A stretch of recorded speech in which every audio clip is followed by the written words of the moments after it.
Hi friends, ಹೇಗಿತ್ತು ಈ ದಿವಸ? ಒಂದು ಸಿಂಪಲ್ ಟಾಕ್ ಅಷ್ಟೇ. ತುಂಬ ಜನ ಲೈಫ್ ಚೇಂಜ್ ಆಗಬೇಕು ಅಂತ ಡಿಸೈಡ್ ಮಾಡ್ತಾರೆ. ಬಟ್ ಒಂದೆರಡು ದಿವಸ ಆದಮೇಲೆ ಎಲ್ಲ ಸ್ಟಾಪ್ ಆಗಿಬಿಡುತ್ತೆ, ಬೋರ್ ಆಗಿಬಿಡುತ್ತೆ. ಈಗ ನಾವು ಫಿಟ್ ಆಗಬೇಕು ಅಂತ ಜಿಮ್ ಸ್ಟಾರ್ಟ್ ಮಾಡ್ತೀವಿ. ಬುಕ್ ಓದೋಕ್ಕೆ ಶುರು ಮಾಡೋಣ ಅಂತ ಬುಕ್ನೂ ತೊಗೊಂಬರ್ತೀವಿ.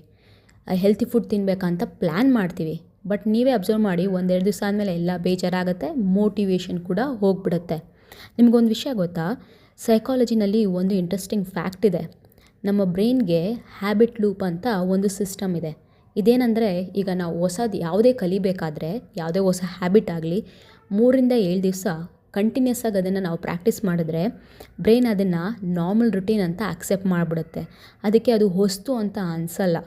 ಸೊ ಪ್ರಾಬ್ಲಮ್ಮು ಮೋಟಿವೇಶನ್ ಅಲ್ಲ, ಪ್ರಾಬ್ಲಮ್ ಬಂದು ನಾವು ಆ ಡಿಸಿಪ್ಲಿನ್ನ ಫಾಲೋ ಮಾಡಲ್ಲ.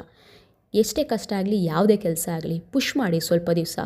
ಆವಾಗ ನಿಮಗೆ ಬ್ರೈನು ಆಟೋಮೆಟಿಕ್ಕಾಗಿ ಅಡಾಪ್ಟ್ ಆಗುತ್ತೆ. ಆಮೇಲೆ ಸ್ವಲ್ಪ ದಿವಸ ಆದಮೇಲೆ ನಿಮಗೆ ಅನಿಸುತ್ತೆ, ನಾನು ಇದನ್ನು ಮುಂಚೆನೇ ಮಾಡಬೇಕಾಗಿತ್ತಲ್ಲ ಅಂತ, ಅಲ್ವಾ? ಇಂಥ ಸಿಂಪಲ್ ಲೈಫ್ ಟಾಕ್ಸ್ ಬೇಕಂದರೆ ಲೈಕ್ ಮಾಡಿ, ಸಬ್ಸ್ಕ್ರೈಬ್ ಮಾಡಿ, ಶೇರ್ ಮಾಡಿ. ಇನ್ನೂ ಹೆಚ್ಚು ಮಾತಾಡೋಣ. ಬಾಯ್.